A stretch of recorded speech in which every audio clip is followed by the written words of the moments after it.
Middle east के रेगिस्तान से लेकर दक्षिण चीन सागर की लहरों तक हर जगह तनाव इस कदर बढ़ चुका है कि एक छोटी सी चिंगारी भी पूरी दुनिया को राख करने के लिए काफी है। लेकिन इस भयानक शोर और चीख पुकार के बीच नई दिल्ली के एक बंद कमरे से ऐसी खबर बाहर आई है जिसने वॉशिंगटन से लेकर बीजिंग के वॉर रूम तक खलबली मचा दी है। भारत ने चुपचाप एक ऐसी अदृश्य दीवार तैयार कर ली है जो लोहे की नहीं बल्कि शुद्ध रोशनी की है। क्या आप कल्पना कर सकते हैं कि दुश्मन की सबसे तेज मिसाइल जो पलक झपकते ही तबाही ला सकती है, वो हवा में ही भाप बनकर उड़ जाए? और सबसे बड़ी बात, इस काम के लिए भारत को 1 रुपया भी खर्च न करना पड़े। ये कोई साइंस फिक्शन फिल्म की कहानी नहीं है, बल्कि मार्च 2026 की वो कड़वी हकीकत है जिसे सुनकर चीन के जनरलों की रातों की नींद उड़ चुकी है। आज जब पूरी दुनिया ईरान और इजराइल के बीच चल रहे इस खतरनाक खेल को देख रही है, तब भारत ने अपने तरकश से वो तीर निकाला है जिसने युद्ध के मायने ही बदल दिए हैं। डीआरडीओ यानी Defence Research and Development Organisation ने आधिकारिक तौर पर अपने उस ब्रह्मास्त्र का खुलासा कर दिया है जिसकी चर्चा पिछले कई सालों से दबी जुबान में हो रही थी। ये है भारत का एयरबोर्न लेजर वेपन। जमीन से लेजर मारना पुरानी बात हो गई। अब भारत का यह हथियार लड़ाकू विमानों पर सवार होकर आसमान से आग बरसाएगा। सोचिए, सुखोई 30 MKI और तेजस जैसे विमान अब सिर्फ मिसाइलें नहीं ढोएंगे, बल्कि उनके पास होगी स्पीड ऑफ लाइट यानी रोशनी की रफ्तार से वार करने वाली शक्ति। अगले कुछ मिनटों में हम उस राज से पर्दा उठाएंगे जिसे भारत ने दुनिया की नजरों से छिपा कर रखा था। आखिर क्यों इस हथियार के आते ही करोड़ों डॉलर की मिसाइलें कचरा बन गई हैं? और कैसे भारत ने ईरान के युद्ध के बीच पूरी दुनिया को अपनी ताकत का ट्रेलर दिखा दिया है? मिडिल ईस्ट में इस वक्त जो हो रहा है वो सिर्फ 2 देशों की लड़ाई नहीं है, बल्कि ये भविष्य के युद्धों का एक परीक्षण केंद्र बन गया है। ईरान लगातार अपने ड्रोन्स और मिसाइलों से आसमान को पाट रहा है। दुनिया ने देखा कि कैसे पारंपरिक एयर डिफेंस सिस्टम भी कभी-कभी इतने बड़े हमलों के सामने बेबस हो जाते हैं। लेकिन भारत ने इस आपदा में अपनी तैयारी को परखने का मौका देख लिया। डीआरडीओ के वैज्ञानिकों ने पिछले कुछ महीनों में जो कर दिखाया है वो किसी चमत्कार से कम नहीं है। भारत ने अपने डायरेक्टेड एनर्जी वेपन यानी DW को अब इतना छोटा और पावरफुल बना लिया है कि इसे किसी भी फाइटर जेट के नीचे फिट किया जा सकता है। इसे तकनीकी भाषा में लेजर पॉड कहते हैं। जब दुनिया मिसाइल इंटरसेप्टर बनाने में अरबों रुपए फूंक रही थी, तब भारत के वैज्ञानिक चुपचाप लेजर की ताकत को काबू कर रहे थे। अब जरा इस हथियार की ताकत को समझिए। एक साधारण मिसाइल की रफ्तार आवाज की रफ्तार से कुछ गुना ज्यादा होती है, लेकिन लेजर की रफ्तार होती है 3 लाख किलोमीटर प्रति सेकंड। यानी अगर दुश्मन ने मिसाइल दागी तो उसे बचने का 1 सेकंड का भी मौका नहीं मिलेगा। जैसे ही रडार दुश्मन को पकड़ेगा, फाइटर जेट से निकलने वाली एक अदृश्य रोशनी की किरण उस मिसाइल के इलेक्ट्रॉनिक सर्किट को जला देगी या उसके वॉरहेड को हवा में ही ब्लास्ट कर देगी। न कोई धमाका, न कोई धुआं, बस पलक झपकते ही खेल खत्म। और जानते हैं सबसे मजेदार बात क्या है? एक मिसाइल को दागने में करोड़ों रुपए लगते हैं, लेकिन इस लेजर वेपन से एक शॉट मारने का खर्च सिर्फ कुछ 100 रुपए आता है। यानी दुश्मन कंगाल हो जाएगा मिसाइलें दागते दागते, और भारत सिर्फ बिजली के बिल के खर्चे में उसकी पूरी फौज को धूल चटा देगा। चीन इस वक्त सबसे ज्यादा डरा हुआ क्यों है? इसकी एक बड़ी वजह है। चीन ने पिछले 1 दशक में अपने ड्रोन स्वार्म यानी ड्रोन्स के झुंड पर बहुत पैसा लगाया है। उनकी रणनीति ये थी कि एक साथ हजारों सस्ते ड्रोन्स भेजकर भारत के एयर डिफेंस को उलझा दिया जाए। लेकिन भारत के इस नए लेजर शील्ड ने चीन की इस पूरी प्लानिंग पर पानी फेर दिया है। लेजर वेपन की सबसे बड़ी खासियत यही है कि इसमें कभी मैगजीन खाली नहीं होती। जब तक विमान के इंजन से बिजली मिल रही है, तब तक ये लेजर फायर करता रहेगा। एक के बाद एक 1000 ड्रोन्स को भी ये कुछ ही मिनटों में भून कर रख सकता है। बीजिंग में बैठे रणनीतिकार अब इस बात से परेशान हैं कि उनके अरबों डॉलर के ड्रोन प्रोजेक्ट्स अब भारत के सामने खिलौने साबित होने वाले हैं। इस टेक्नोलॉजी को विकसित करना कोई बच्चों का खेल नहीं था। डीआरडीओ के centre for high energy systems and sciences यानी चेस के वैज्ञानिकों ने सालों तक दिन रात एक किया है। लेजर वेपन के साथ सबसे बड़ी चुनौती होती है उसे ठंडा रखने की और उसे इतनी बिजली देने की कि वो दुश्मन के लोहे को पिघला सके। 2026 तक आते आते भारत ने 100 किलोवाट से भी ज्यादा पावर के लेजर सिस्टम को इतना कॉम्पैक्ट बना लिया है कि इसे फाइटर जेट्स पर आसानी से लगाया जा सके। ये भारत की उस आत्मनिर्भरता का सबूत है जिसका लोहा अब पूरी दुनिया मान रही है। रूस और अमेरिका जैसे देश भी अब भारत की इस उपलब्धि को देखकर हैरान हैं, क्योंकि जिस लेवल का बीम कंट्रोल भारत ने हासिल किया है वो दुनिया के बहुत कम देशों के पास है। अब बात करते हैं उस साइलेंट किलर की जिसे भारत ने दुर्गा 2 का नाम दिया है। हालांकि आधिकारिक तौर पर बहुत सी बातें गोपनीय हैं, लेकिन सूत्रों की माने तो यह सिस्टम अब पूरी तरह से ऑपरेशनल मोड में आ चुका है। ईरान के युद्ध ने दुनिया को सिखाया है कि अगर आपके पास आसमान पर कब्जा नहीं है तो आप जंग हार चुके हैं। भारत ने इसी सबक को ध्यान में रखते हुए अपने लेजर शील्ड को न सिर्फ बॉर्डर पर तैनात किया है, बल्कि अब इसे हवा में भी मूव करने लायक बना दिया है। कल्पना कीजिए, लद्दाख की ऊंचाइयों पर उड़ता हुआ एक सुखोई विमान जिसके पास ये लेजर गन है। वहां की ठंडी और साफ हवा में लेजर की ताकत और भी बढ़ जाती है। वहां से यह हथियार चीन की किसी भी हिमाकत का जवाब देने के लिए तैयार खड़ा है। चीन की वायु सेना, जिसे वो दुनिया की सबसे ताकतवर सेनाओं में से एक मानता है, अब भारत के इस लेजर जाल में फंस चुकी है। उनके स्टील्थ फाइटर जेट्स जैसे J-20 जो रडार से बचने का दावा करते हैं, वो लेजर से नहीं बच सकते। लेजर को किसी रडार लॉक की उतनी जरूरत नहीं होती जितनी एक मिसाइल को होती है।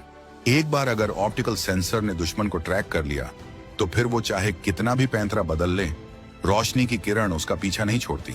ये भारत का वो नया अंदाज है जो दुनिया को बता रहा है कि हम अब सिर्फ डिफेंस नहीं करेंगे, बल्कि दुश्मन की हर चाल को हवा में ही भस्म कर देंगे। लेकिन क्या आपको लगता है कि भारत सिर्फ यहीं रुकने वाला है? बिल्कुल नहीं। DRDO अब इस लेजर टेक्नोलॉजी को नौसेना के जहाजों और थल सेना के टैंकों पर भी लगाने की तैयारी पूरी कर चुका है। यानी जमीन, आसमान और समंदर, तीनों जगह भारत की एक ऐसी लेजर दीवार होगी जिसे पार करना किसी भी दुश्मन के लिए नामुमकिन होगा। 2026 का ये दौर भारत के लिए रक्षा के क्षेत्र में एक स्वर्ण युग जैसा है। हम अब हथियार खरीदने वाले देश नहीं, बल्कि ऐसी टेक्नोलॉजी बनाने वाले देश बन गए हैं जिसकी डिमांड पूरी दुनिया में होने वाली है। ईरान में चल रही जंग ने यह साबित कर दिया है कि जिसके पास आधुनिक टेक्नोलॉजी है वही बचेगा, और भारत ने वक्त रहते अपनी ढाल और तलवार दोनों को लेजर की धार दे दी है। दुनिया के बड़े बड़े डिफेंस एक्सपर्ट्स अब ये कह रहे हैं कि भारत का ये कदम ग्लोबल पावर बैलेंस को हिलाकर रख देगा। अभी तक लेजर वेपन के मामले में अमेरिका और इजराइल को ही सबसे आगे माना जाता था, लेकिन भारत ने जिस तेजी से इस तकनीक को एयरबोर्न यानी हवाई रूप दिया है, उसने सबको पीछे छोड़ दिया है। ये वही भारत है जिसे कभी तकनीक के लिए दूसरों के सामने हाथ फैलाना पड़ता था, लेकिन आज रूस जैसा महाशक्ति भी भारत के इस प्रोजेक्ट में दिलचस्पी दिखा रहा है।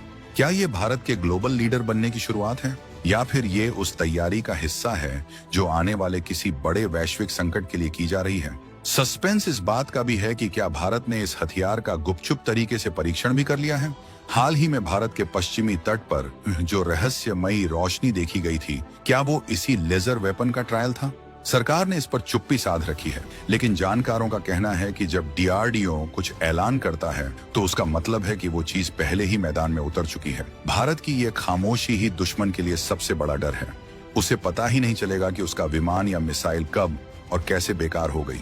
कोई आवाज नहीं होगी, कोई रेड सिग्नल नहीं मिलेगा, बस अचानक सिस्टम फेल हो जाएगा और विमान जमीन पर आ गिरेगा। ईरान और इजराइल की जंग ने पूरी दुनिया की सप्लाई चेन और सुरक्षा व्यवस्था को खतरे में डाल दिया है। तेल की कीमतें आसमान छू रही हैं और हर देश अपने आप को बचाने के लिए नए रास्ते खोज रहा है। ऐसे में भारत का ये लेजर वेपन न सिर्फ एक हथियार है, बल्कि एक गारंटी है। ये गारंटी है उन 125 करोड़ भारतीयों की सुरक्षा की, जिन्हें अब किसी विदेशी मिसाइल या ड्रोन हमले का डर नहीं सताएगा। ये भारत का वो आत्मविश्वास है जो अब दहाड़ रहा है। हम किसी पर हमला नहीं करेंगे, लेकिन अगर किसी ने हमारी तरफ आंख उठाकर भी देखा तो उसकी आंखों की रोशनी छीनने के लिए हमारे पास अब लेजर की ताकत है। जरा सोचिए, अगर कल को बॉर्डर पर तनाव बढ़ता है और दुश्मन अपने सैकड़ों ड्रोन भेजता है तो पहले क्या होता था? हमें अपनी महंगी मिसाइलें दागनी पड़ती थी। एक मिसाइल गई मतलब करोड़ों रुपए धुएं में उड़ गए। लेकिन अब बस एक बटन दबेगा और लेजर की किरणें एक एक करके सबको आसमान में ही खत्म कर देंगी। ये युद्ध की इकोनॉमिक्स को बदलने वाला आविष्कार है। भारत ने दिखा दिया है कि दिमाग और तकनीक के दम पर कैसे कम खर्च में भी दुनिया की सबसे बड़ी ताकत बना जा सकता है। DRDO के इन गुमनाम नायकों को सलाम है, जिन्होंने बिना किसी शोर शराबे के भारत को इस मुकाम पर पहुंचा दिया है। चीन की बौखलाहट का एक और कारण है, उनकी ग्रेट फायरवॉल और उनकी सैन्य शक्ति का गुब्बारा अब फटने वाला है। भारत का यह लेजर वेपन सिर्फ मिसाइलें नहीं गिराता, बल्कि यह दुश्मन के सैटेलाइट्स को भी अंधा कर सकता है। अगर युद्ध की स्थिति आती है तो भारत आसमान में उड़ते हुए अपने लेजर पॉड से चीन के जासूसी सैटेलाइट्स के सेंसर को बेकार कर सकता है। इसका मतलब है कि चीन की सेना अंधी हो जाएगी। उन्हें पता ही नहीं चलेगा कि भारतीय सेना कहां है और क्या कर रही है। ये एक ऐसी इलेक्ट्रॉनिक मौत है जिसका कोई इलाज फिलहाल बीजिंग के पास नहीं है। अब सवाल ये उठता है कि क्या ये लेजर वेपन वाकई में 100% फुल प्रूफ है। विज्ञान की दुनिया में कुछ भी 100% नहीं होता, लेकिन लेजर वेपन ने सुरक्षा के उस स्तर को छू लिया है जहां गलतियों की गुंजाइश न के बराबर है। मौसम की खराबी जैसे बहुत ज्यादा धुंध या बारिश लेजर की ताकत को थोड़ा कम कर सकती है, लेकिन डीआरडीओ ने इसके लिए अडेप्टिव ऑप्टिक्स का इस्तेमाल किया है जो हर मौसम में वार करने की क्षमता रखता है। यही वो बारीकियां हैं जो भारतीय इंजीनियरों को दुनिया में सबसे खास बनाती हैं। हमने सिर्फ तकनीक को कॉपी नहीं किया, हमने उसे अपनी जरूरतों और अपने माहौल के हिसाब से बेहतर बनाया है। भारत का ये सफर अभी शुरू हुआ है। लेजर वेपन के बाद अब अगला नंबर माइक्रोवेव वेपन्स का है। ये और भी ज्यादा खतरनाक हैं, जो पूरी की पूरी दुश्मन की रेजिमेंट के इलेक्ट्रॉनिक्स को एक झटके में तबाह कर सकते हैं। 2026 का भारत अब रक्षा के क्षेत्र में सिर्फ दुनिया का अनुसरण नहीं कर रहा, बल्कि दुनिया को रास्ता दिखा रहा है। ईरान के युद्ध के बीच भारत की इस एंट्री ने यह साफ कर दिया है कि अब दुनिया के फैसले सिर्फ वॉशिंगटन या मॉस्को में नहीं होंगे, बल्कि नई दिल्ली की राय भी उतनी ही अहम होगी। हमारी ये रोशनी की दीवार शांति का प्रतीक है, लेकिन ये उन लोगों के लिए जलती हुई आग है जो भारत की संप्रभुता को चुनौती देने का दुस्साहस करेंगे। चीन और पाकिस्तान, जो अक्सर मिलकर भारत के खिलाफ साजिशें रचते हैं, उनके लिए ये खबर किसी सदमे से कम नहीं है। अब उनके सस्ते और टिकाऊ हथियारों का दौर खत्म हो चुका है। भारत ने अपनी डिफेंस लाइन को इतना मॉडर्न बना लिया है कि अब वहां पारंपरिक हथियारों की एंट्री लगभग बैन हो गई है। लेजर शील्ड की ये तैनाती भारत के उन इलाकों में सबसे पहले की जा रही है जो सामरिक रूप से सबसे ज्यादा संवेदनशील हैं। हमारी वायुसेना अब पहले से कहीं ज्यादा घातक और अजेय हो चुकी है। ये नया भारत है जो अपनी सुरक्षा के लिए किसी भी हद तक जा सकता है और किसी भी नई तकनीक को अपना सकता है। इस पूरी कहानी का सबसे रोमांचक पहलू ये है कि ये सब कुछ मेक इन इंडिया के तहत हुआ है। एक एक पुर्जा, एक एक सॉफ्टवेयर और एक एक लेजर डायोड भारत की मिट्टी और भारत के दिमाग की उपज है। ये उन लोगों के मुंह पर तमाचा है जो कहते थे कि भारत कभी हाईटेक हथियार नहीं बना सकता। आज हम न सिर्फ बना रहे हैं, बल्कि दुनिया को ये दिखा भी रहे हैं कि कैसे एक उभरती हुई महाशक्ति अपनी सीमाओं की रक्षा करती है। ईरान की जंग शायद शांत हो जाए, लेकिन भारत की ये जो लेजर वाली धमक शुरू हुई है, इसकी गूंज दशकों तक सुनाई देगी। भारत ने लेजर वेपन बनाकर दुनिया को डराने की कोशिश नहीं की है, बल्कि खुद को सुरक्षित किया है, ताकि हम अपनी प्रगति की राह पर बिना किसी डर के चल सकें। ये हथियार हमारे वैज्ञानिकों की तपस्या और हमारे नेतृत्व की दूरदर्शिता का परिणाम है। आसमान में अब जब भी कोई चमक दिखाई देगी, तो वो दुश्मन की मिसाइल नहीं, बल्कि भारत की लेजर शील्ड की गूंज होगी, जो हर खतरे को राख में बदल देगी। ये थ्रिलर अभी खत्म नहीं हुआ है। ये तो बस शुरुआत है एक ऐसे युग की जहां भारत की इजाजत के बिना परिंदा भी पर नहीं मार सकेगा।